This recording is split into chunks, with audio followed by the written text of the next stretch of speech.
Hey there, Tom Powell coming to you live from Lake Tahoe. We're actually on the California side today in South Lake Tahoe, visiting with a friend here. This is where we have also held some of our Shark Tank scenarios at the Landing Lake Tahoe Resort Lakeside Dining.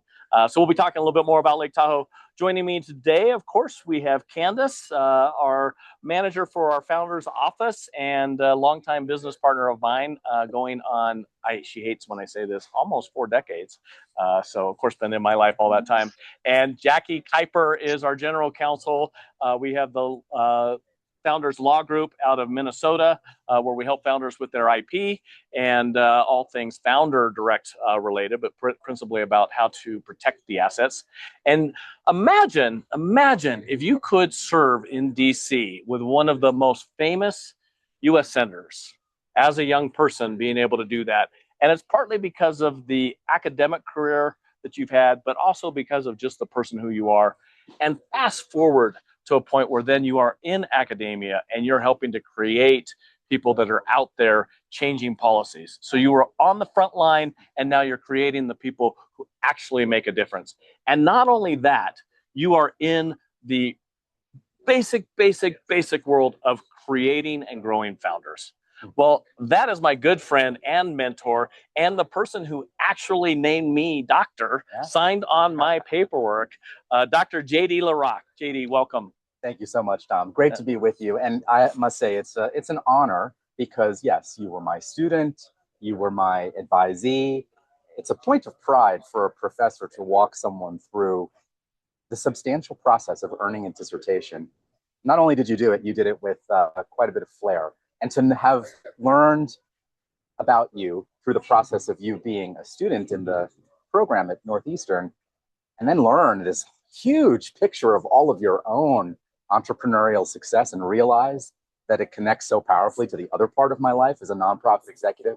It's just amazing. So thanks for having me on the show. Absolutely. I loved it when we first were going through and you're talking about, when you were serving in there, I knew very much your time in DC. And so I was very interested about that. I was one of your older students. I think there was Harry and Martha and myself that were kind of in the older group of your students that were in the scenario. And so we knew some of your topics that you were talking about from real live time, where we had some of our cohort was still in their 30s. Many are still in their 30s. So it was amazing and interesting to be able to do that. But then I found out that you were part of Nifty. And I found that out because you and I connected on LinkedIn. You didn't really talk about it at that time as much. So tell me, as Candace was talking about, Candace, this is Lunch and Learn. And so our people that are generally watching this are founders, and a lot of them are on the early stage. Some of them have been multiple ventures that they've done. And in almost all cases, they've got something that's going on in their founder life. A lot of times it's around raising capital, or it's about a merger, or it's about buying, or it's about growing, or it's about exiting. So it can be anywhere in that venture. But let's talk Nifty before we talk Northeastern. Sure. Because I think that's just such a amazing things. You guys are going through a merger, or just go absolutely in a merger, or completed a merger. Is that correct? We are implementing a merger. So Nifty is the network for teaching entrepreneurship. It's one of the nation's and now the world's largest youth entrepreneurship education organizations. We were founded in 1987 by a Bronx school teacher named Steve Mariotti. And these days we work in about 25 states and about 40 countries. Wow. Educating young people, high schoolers and college students to become founders and entrepreneurs. So junior achievement starts off at the teaching kids about civics and finance and now, but it used to be this kind of junior high school program where you could build a business. And Nifty has really taken that piece. And you guys are actually as old as junior achievement, but taking that as your primary focus. Yeah. People build businesses. That's right. So Nifty's particular mission is to serve the underserved, to reach out to communities that typically don't have the benefit of entrepreneurship education, even though these communities... Where has the benefit of entrepreneur education? We were talking about this. Where does somebody actually have the benefit of entrepreneur education? Well, the problem is that not enough people have the benefit at all, right? I mean, Nifty for 40 years has worked in the Bronx, in urban centers throughout the nation, now in places like Palestine, Ukraine, war-torn places. And what is common across all these places is that the entrepreneurial drive and spirit is there in every situation, in every country, in every culture. And that's for a simple reason, because entrepreneurship is the at the heart of any community at all. And what we were talking about is that it's kind of odd from my perspective that our education system has really never included a robust component that includes entrepreneurship when you consider how fundamental it is to the lifeblood of every single community. You know, nationwide, about 2% of people only ever even try to become an entrepreneur. And Nifty, after 40 years of doing our work, 25% of the students who go through our program wind up making a serious try at entrepreneurship, either starting a business, becoming a serial entrepreneur. And we have some great research that shows the economic advantages of entrepreneurship when people are able to get a proper education in it. And I guess what I would like to say is that, that education right now typically takes place, only in college and afterwards in business school. But, most of the entrepreneurs we see in communities on a daily basis, they've never been to business school. Many of them have never been to post-secondary education, which is why what we do, we feel is so important, and why this merger with Build is going to be even more impactful. Because the country, and frankly the world, needs a greater force that is organizing around the power of entrepreneurship to change lives and strengthen and empower communities and build new ideas. One of the there's this concept that entrepreneurialism, when you study basic economics, was that one of the inputs is the entrepreneur. So if you even go back to studying constitutional law, you go back to our Constitution, the right to file bankruptcy is in Article 1, essentially, because our founders were founders. Yeah. Not only so we use that name as part of our whole conversation. It's about being founders, and the founders of the country are founders of an entrepreneur organization or founders of a nonprofit. It takes the same kind of mechanism of, I see there's something we can build, right? That is not unique to the United States. That has been around pretty much since the beginning of time. Anything has come through that. And one of the places I saw it most uniquely was in China. So here's China. It's a communist, theoretically, country. That no matter where you go in the world, including even in Singapore, there's a Chinatown. And in Chinatown, someone's going to sell you something, because whatever they've got, and that's the basis of free enterprise. And so my concept where I say free enterprise saves the world is reality. But you earlier today when we were talking, you said, how'd you get your start, or what kind of led you to the success? And I said, it was through the kindness of strangers. It was all the mentors I had. It was all the tapes and books that I could read at the time. It was all of that education. Because other than junior achievement, there was nobody talking about being an entrepreneur. It was, you're going to go to college, you're going to get a 4-year degree. Well, I barely graduated high school, so that wasn't going to work well for me. So, how's that work?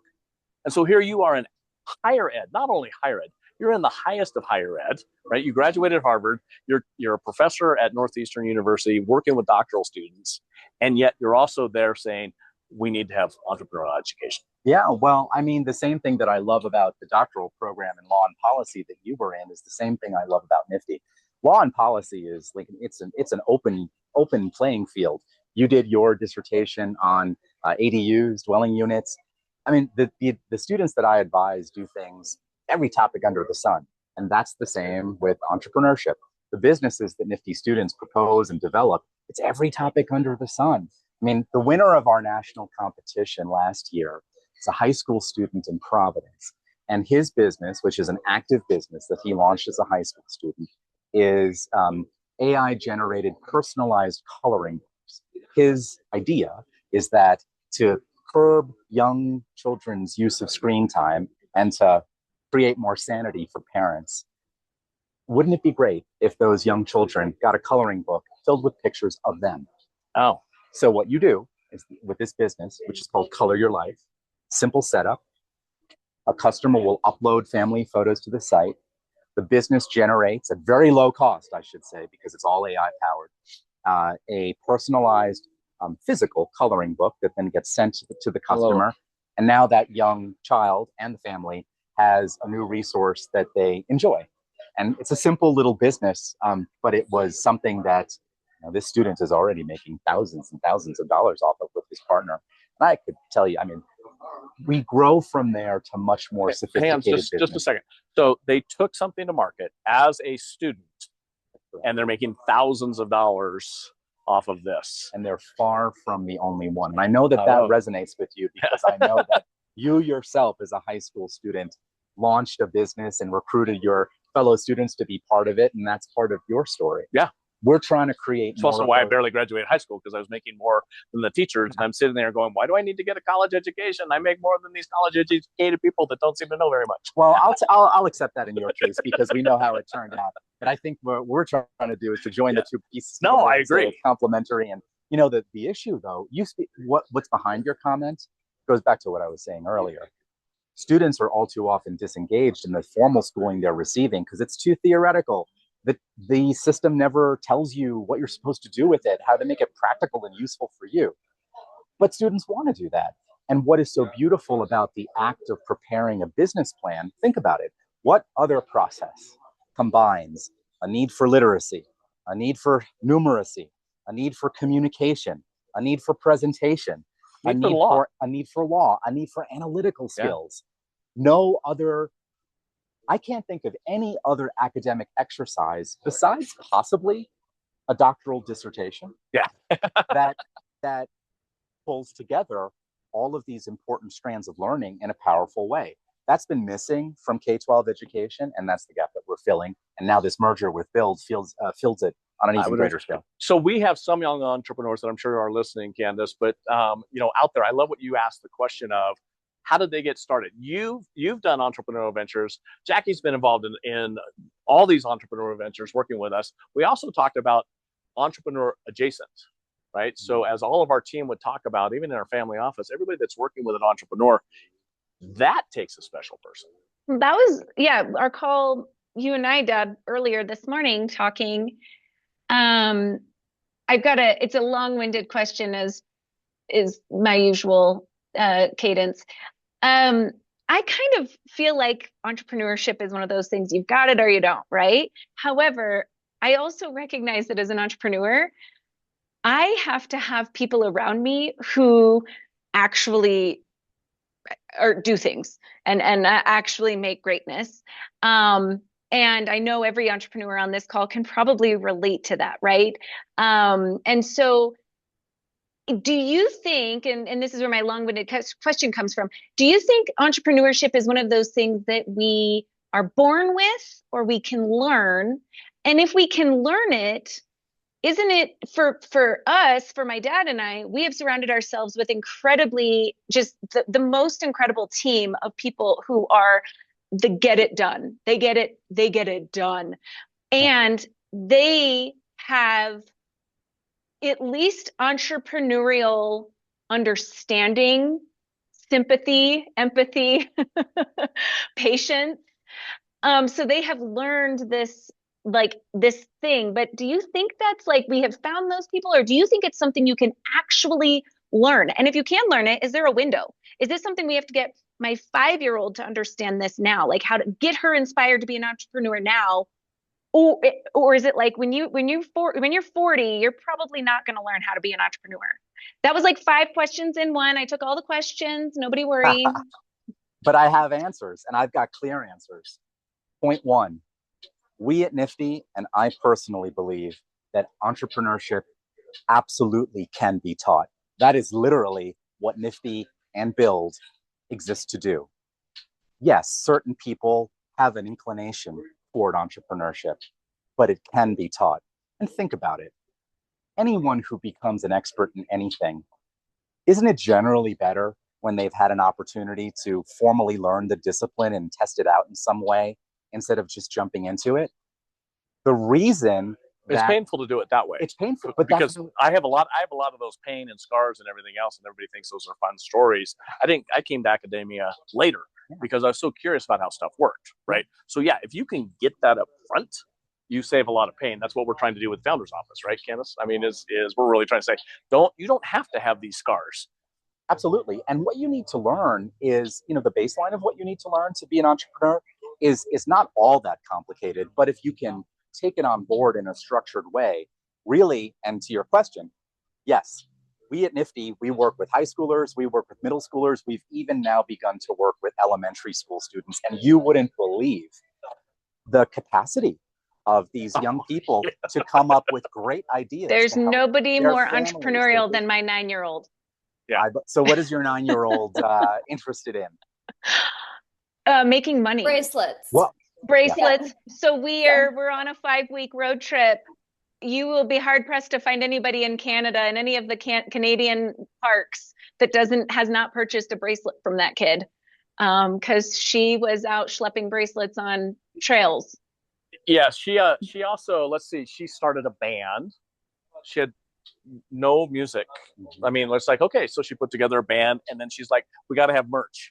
Mm-hmm. So they came up with a band. They made stickers. They did talk about it, just an entrepreneur. But yeah, being able to guide that. Now, fortunately, she has parents and grandparents as an entrepreneur. Because if she'd been born into a family, because that happens, where a kid wants that, and there's no one there to help them. And this is exactly the gap that Nifty and Build are trying to fill. So, Candace, you said earlier, you said earlier that there is this.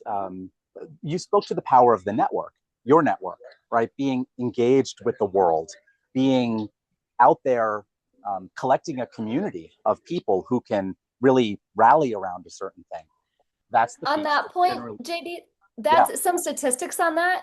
The entrepreneurs and their small to medium enterprises currently comprise approximately half of global GDP, and roughly 8 to 12% of the global population, which is over 600 million people. They're entrepreneurs. That leaves about 1 in 15 people worldwide as an entrepreneur. So to your point about the network and the community, I love that for our audience. Everyone on here, it's like, don't be afraid to kind of reach out, because very likely you've got friends, acquaintances, family, others that are in this same type of situation with you. And we can kind of all help each other calibrate around all of the nuances and the unique challenges of being an entrepreneur and the excitement. And so what Nifty and Build do is create the connection to that larger world of mentors and access to capital that is lacking in underserved communities. Yeah. It's what's lacking, and what we provide is access to information, access to mentorship, access to capital at the end of the day. The three essential things you need. Well, so let's take it down a different way, but I'm glad Jackie's there because I want to come back to Jackie for just a second on IP. But we're going to put a pin in that for just a second. If you think about it, so when there was an old Harvard study about the people that had the best vocabulary, a lot of people would think they're professors. They're not. Mm-hmm. They have very finite. No, this professor. This professor, exactly. No, you have a phenomenal vocabulary. But no, it's on average, it was the CEOs of major corporations. Mm-hmm. And it's because they have such a diverse, generally, population that they're dealing with. They need to be able to communicate with that. So, and the ones that had the least communication were the imprisoned people, which if you think about communication as a way to see, and their vision is limited, then they don't have very far to go, right? So you take that in an extrapolation of that. What happens with the entrepreneurs is that I think that it is a base of population that says, I've got an idea. And when you're in an impoverished community, you're limited on what those ideas might be able to be. And sometimes it can be drugs, or it can be other illegal activities, or it can be whatever, because that's what they see. And so some of our best drug dealers and criminals are phenomenal entrepreneurs if they had just found something else to be able to do. Right. I have a colleague, Kenny Turner, who worked for Nifty for many years, who has made this point many times. But I also think it goes back to the point you were making about the founders. What were the founders of our once they declared independence from Britain, they were all criminals. They were all criminals. But what were they after? What is free this country enterprise? About? Freedom, fundamentally, and freedom of what? Freedom of the human individual. Yeah. The founders of our country were motivated by Enlightenment philosophy that had a view of human beings that was different from every view of the individual person that came before.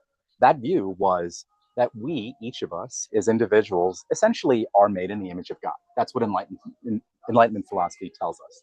So their idea about creating a country and a society based on the idea of freedom was that those conditions promote human flourishing, basically unleashing the freedom that creating a situation of freedom for us to express the fullness of what we can bring to the world. Then, by creating a democracy and a republic, you bring in a governmental way, the mentorship aspect of entrepreneurship. Yeah. You're creating a society that is not about being in conflict with one another, but being a pluralistic society that works with each other to understand each other's differences, Absolutely. to reach across them, and ultimately to create a more powerful society. This is why the United States has established itself as the premier entrepreneurship society in the world. Even though there are competitors now, no one disputes that this country remains the place to be. Capital, and I will argue that the number one reason is because of access to capital in this country. You can't be anywhere else in the world that you get access to capital as easily and risk capital as easily as in this country. Yeah. And that's why most recently, even last year on Wall Street, we had more foreign corporations going public in the United States than we had domestic, because they recognize how big that is, and it's a stable market. And you had almost 90% of cross-border companies that went public going public in the United States. And this is connected to the reason why Nifty is pursuing merger strategies with Build, a family of brand strategies that will, I hope, take on board additional organizations over time. And as I mentioned, we've gone under my leadership these past 7 years from a primarily national organization to a fully global organization. I love it. The reason why is related to what you just said. We need, in order to really prosper as entrepreneurs, we need to open up young people's minds to the reality that the world should be open to them and that the network is really a global network. Well, and to hang on just a second, Candace, just for a second, just to back it up for the, I said about China and that it's free enterprise, yet when you're in a system that doesn't allow for free enterprise, it stifles it. And what is great about the United States is that's the freedom. People have the freedom to work 100 hours a week, work 100 hours a week here and make nothing, but doing exactly what they want to be able to do, type scenario, the idea of the early stage entrepreneur, right? So, but we have that foundation that you can do that here, because that freedom feel is why so many people that immigrate here become successful entrepreneurs, because they have that already within them. So many societies today still operate on fundamental organizing premises that are different from the United States. There's room for entrepreneurship in each of them, but no place really creates that complete, near complete climate of freedom, and that, frankly, the system of private enterprise, not government-directed enterprise, which is key to the thing. So look, Nifty works in China. There are obviously businesses in China, so we work under the rules of the game there. In Singapore, so interesting, a state that's very much a social safety net state. The reasons that they are interested in working with us, and we've worked in Singapore for about 20 years, is because it's a very risk-averse society. And the educators have recognized that ultimately that stifles the advancement of the country. We've begun to work in Saudi Arabia. Why? Now, they're trying to literally reinvent the whole society. They haven't needed entrepreneurship under the monarchy that has existed up till now. Now they need to develop roles in society. Women are getting an expanded role in society. Things are changing. Business becomes an important avenue for everybody in this regard. So the reasons that we find that people are interested in entrepreneurship in different countries really vary. I find that to be one of the most interesting aspects of what I do. I agree. But the desire is always there. Last point, Ukraine, right? You're like, how is it that Nifty is working in Ukraine? Because I got a call one day from some people in Ukraine who said, you know what? One day this war will be done. And when this war is done, we are going to need to rebuild. And the first thing we are going to need to rebuild is the economy, which means that we need to teach people how to launch business. So is this because you were at Davos and giving a speech at Davos? Which, by the way, I just am so proud of that, to know you, because I know, I just think that's great. And it's also just putting it out there in case you guys ever want to invite me. That's something I want to do, this guy right here. Put you into the Davos network. But Nifty has been, I'll attribute the perspicacity of our founder, Steve Mariotti, who 30 years ago saw fit to engage with the World Economic Forum because he recognized that this global confab of really business leaders is mostly what it is. It's a global, the world's premier convening of global CEOs and entrepreneurs. And as the progenitor of an entrepreneurship education organization, our founder said, well, we need to be there. And so we're there, and now I'm there. So Candace, I'm going to jump back to you. Sorry, it took so far off that. You were going to jump in there, and then I want one more point too before we end up on that, which is going to take back into Jackie. So unless we have questions, please. Perfect. Perfect. So we've got a lot of entrepreneurs obviously on the call today, and being entrepreneurs ourselves, we talked a little bit about the incredible team we've surrounded ourselves with, who maybe they're not entrepreneurs themselves, but they have the entrepreneur understanding. They have some of the entrepreneur, like the backbone of that. They get it. And I will tell you, while it looks really great now, it's taken us decades to collect this team, and we hang on so tight to that team. They are family to us. And I would say in a lot of ways, that has been one of the biggest challenges for us, was developing that team. We spent a lot of time with team as we were building businesses that didn't have that entrepreneurial spirit or education or understanding. And so for anybody on this call today, and it makes sense, because if 1 out of 15, I think, is what Jackie said, I can't remember where that came from, and you gave some great stats, that means a lot of people that are going to come to work for you maybe don't have that skill set. How do we collect those people? How do founders on this call, who maybe are struggling with somebody on their team, they're trying to build something, and they've got a team member who doesn't have that founder mindset, who doesn't have that entrepreneur mindset, how do they collect that team? You'd be surprised perhaps to hear that I, as the leader of an entrepreneurship education organization, have this same issue. I'll take it back to the education system and the culture around entrepreneurship.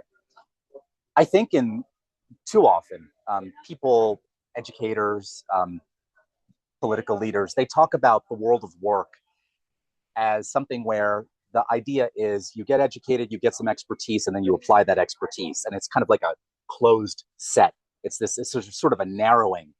Entrepreneurship, as we've been discussing, winds up being a process of starting out with a very specific notion and then broadening the idea, broadening the network, building a team. 2 pieces of advice, because I've been trying to do this as we implement our merger with Build, and we are now literally in the moment of trying to coalesce the very best global team of entrepreneurship educators. The first thing is, don't compromise your standard of having a team that is bought into what it is you are trying to do. The mission is everything. The belief is everything. And you need to really have conversations at the point of hiring and recruiting that go deep. Skill set, yes, it's important. Mindset, much more important. At Nifty, we talk about the entrepreneurial mindset, and that is what we try to cultivate. The second point is, you still, even if you do hire the ideal team, you're still going to have to grow people. No one comes fully formed. I didn't come fully formed into the role that I have. I'm always learning. So you need to have a team of people who are open-minded, who want to learn, and as leaders and as founders, I think we have to take the posture of a coaching mentality and a supportive mentality. If you can balance those 2 things, having high, uncompromising standards at the time of hiring, but also once you've found a pretty good person, someone you can grow, someone who can be a leader or really do well in the role that they have, taking that coaching posture, I think that's probably how you did it over time. Am I right? Yeah, I mean, we have people that it's almost like, if you can find people that have that level of flexibility, that nimble, they can be nimble, right? And they don't need the structure and the coaching, because an entrepreneur is probably never going to be the person to be able to do that. They need people around them who can be flexible, call you out, figure it out, not exactly even know sometimes what you're talking about, but they'll run with it. And that's not something everybody has. And we truly have just hands off everybody, because we found the best of the best people in our group. But it took us decades to get there, and we needed to be faster. And I think, like what you said, we need to be faster about the people who weren't the entrepreneurial fit for our organization. We needed to be faster about letting us all go and finding finding the people that are, because there are those people out there, and having that higher standard. And it doesn't mean they're not great. It just means they're not great for that type of organization, right? Beyond the functional components of the NIFTY curriculum, like, how to build a business plan, we also stress what we call the entrepreneurial mindset. Some of these things are things we talk about all the time: critical thinking, communication, collaboration. Build calls them spark skills, and these are very important things. There are also things that are much less often talked about, that we talk about when we speak of the entrepreneurial mindset. There are things that you mentioned, Candace. There are things like ability to manage risk, ability to spot opportunities, the ability to navigate through complexity and ambiguity. We're in this moment in education where we're grappling with this, current generation of AI and, what's happening next. All sorts of conversations going on about the skills that people need today, particularly as workforce changes. I think that components of the entrepreneurial mindset, what you spoke to, Candace, what you've been trying to build in your enterprises, what we're trying to build at NIFTY and build through our educational efforts. If we can cultivate a society that begins to lift up this sort of next set of skills, I think we will do a great service to individuals in the whole country. I think it's awesome. I mean, I think this is amazing. I think we could talk for hours on it. I want to make sure as these bikes go by us, we don't have any sound going on, or at least I can't hear anything. Another thing that the founders brought in the United States, which actually goes back to the Magna Carta, but it was property rights. And property rights is something we talk a lot about, because what founders oftentimes have in the early stage is the idea. And the idea is intellectual property. And Wall Street, intangible, is almost all the value of Wall Street at the end of the day. And so in NIFTY, are you guys teaching how to get trademarks and intellectual property, and where is that? And Jackie, I think we have a program that helps even with that, in how to get people going through that process for that intellectual property. And I think it's key to that factor. Yeah. I think that as we do this merger with Build, and as we build toward a family of brands for NIFTY, we'd like to see a future where that type of activity takes place at a much larger scale. We do have it. We have an alumni community. I mean, we have served about 1.5 million young people at NIFTY over 40 years. Build has served, I believe, 500,000 in their 20 years. So it's a big universe of people. So there are things that we can do. What we find is that alumni come back having participated in NIFTY in middle school or high school, and they say, okay, I kept with this, but now I need legal, I need audit, I need real accounting, I need incorporation, I need all of it. I need greater access to capital than what I've been able to do. Can you help me? Up till now, we've been a primarily middle school and high school thing. And the greater vision that we're adopting with the Build merger and with the family of brands idea is to go even more firmly in these directions. Well, what Jackie, I'm going to bring you up on that, is how early is too early, or is there such a thing as too early, when you've come up with an idea and that it should start going through a trademark or intellectual property or a process? Where does that fit in, and how can someone find out more about that within even the NIFTY organization or any of our founders that are sitting on here now? Call us, email us. Call us. There you go. Yeah, there's no, we love to talk about it. We love to educate. We love to help. I wouldn't say there is a too early. Obviously, we all have a lot of ideas, right? You can wake up in the middle of the night and jot down 84 ideas. But if one of them is moving toward something that you plan to put into commerce, right? That's actually the threshold. Have a lot of great ideas, but if it's, building a pergola in your backyard, you don't need to really be thinking about IP. But if you're putting something out into commerce, a product, a service, a slogan, a logo, a thought, a model, an assessment, a framework, whatever, worthy of considering an IP protection. Yeah. I'll spotlight here one element of our merger with Build that was a moment where I was like, oh, I think I really should pursue this. The Build model is somewhat different from the NIFTY model, in the sense that it really spotlights real prototypes and, as much as possible, active businesses, and getting students inculcated into the act of Silicon Valley, right there. Yeah. And so when you go to a Build Fest competition, you'll enter a room where you have typically middle schoolers, high schoolers, who are all selling things. It's much like, bracelets, and often simple products. NIFTY, we have that, but we also have more conceptual businesses. Our students oftentimes will have these types of businesses, but they'll also have technological businesses and things of significant interdisciplinary complexity. We need to have it all. But I really like the aspect of the build model that emphasizes the idea that the student can and should drive their entrepreneurship toward a tangible end as soon as they can. Because to go back to your question, I personally believe that the sooner that you can get to a good prototype means the sooner you can get to a launch business, means that the sooner you can get to really proof of a viable concept that then opens the door toward the access to capital that you need. Well, an interesting thought here, Jackie, which we could kind of put together and come up with. So theoretically, someone under 18 can't own anything, but they do own their thoughts, right? And so, but what we oftentimes help our founders do is we don't think that they should actually own their intellectual property directly. We help them hold that through a holding enterprise. And then forever that keeps it protected, and then it gets licensed to the various entities. So this is one of the ways that we do it, because we try and keep the entrepreneur founder off the chessboard, as we oftentimes see, because the risk, they're willing to take that risk, but the risk oftentimes is unnecessary. They didn't need to do that. So protecting that property right there. I'm going to stop it here. We've got so much more we could talk about. I do want to make a shout out. Another person out there that if you don't know him already, we need to get him involved with this, is a guy named Connor Boyack. Now, Connor wrote books called The Tuttle Twins, which is about teaching young people how to be entrepreneurs. And he's building these entrepreneur fairs all across the country. And it's a nonprofit that's doing that helps these young people, Scout and others, to be able to build these things. The kids run these fairs. And I think it would be a good natural thing. So Connor, I'm doing a shout out to you. You heard it, Connor. By the way, 6 million books. Oh, wow. Yeah, so we're not talking a small network. It's got TV shows and different things out there. But I think that'll be another good, potential partnership that we could get going within there. And it is all about networking. Angela, thanks for being our host on this. Do we have how you get in touch with Nifty and how you get in touch with Professor LaRock, JD, as we affectionately say here? Actually, I think you were the first professor that we hardly ever called you professor afterwards, because you're like, JD, just call me JD.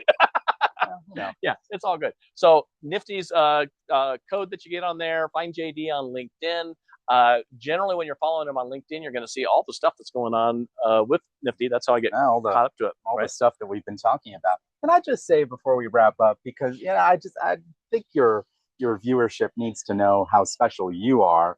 It's pretty amazing that I have a former student and advisee who has prevailed in a Supreme Court case. Can I just say how amazing that I'll is?